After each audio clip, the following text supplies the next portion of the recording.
Giuseppe and Fred. These are two of John's dearest, oldest, longest.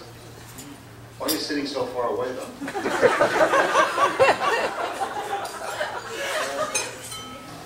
That's why you just said it. Thanks for giving us time to prepare this lunch. We're going to make our speech is going to be fairly short. First of all, because a third of it is not here, couldn't make it up, and then because we're English is our second language.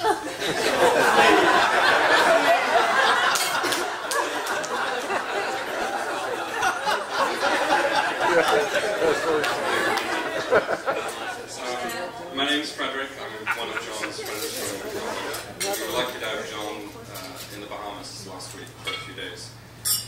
And we were talking one night when he wasn't there about the different paths in life that you take and the crossroads you come at, and then the choices you make based on the people you meet.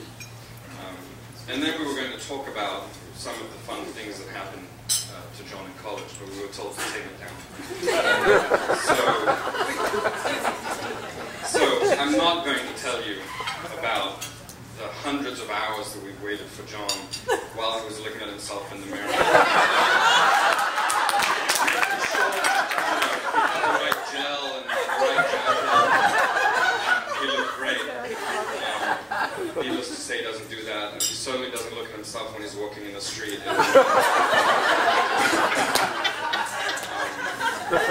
I'm also not going to tell you about our being responsible for him leaving the country for the first time, albeit it was to Bolivia.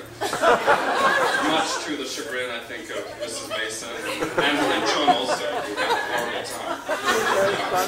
But it was really based on him meeting, I think one of his crossroads in his life was meeting us in college. So you have two Italians, a Dutchman, a French wannabe, an American wannabe, and really kind of this mix of international people that I don't think he expected to meet. So that was the first crossroad that we were part of. And the second crossroad is really why we're all here today. And so since I don't have any advice on married life, because I'm not married, I'm going to let Giuseppe give you a little. Well, I was the first one, well actually now the second one, out of the whole group to get married. And we have a little bit of advice, both for John and Randy, just 3 or 4 points, right? So the first one is, well, the first one was about the mirror, but Fred, took it out. So the second one is actually, about John's punctuality. So John is always very punctual. He's always splitting the time. So, it might be a good idea to lighten up a little bit. And the other point is, when John gets hungry, John, you gotta feed him. So this is the point where Peter, Bianco, who's not here, is supposed to take over the speech. So the only thing we can do is wish you guys the best of luck.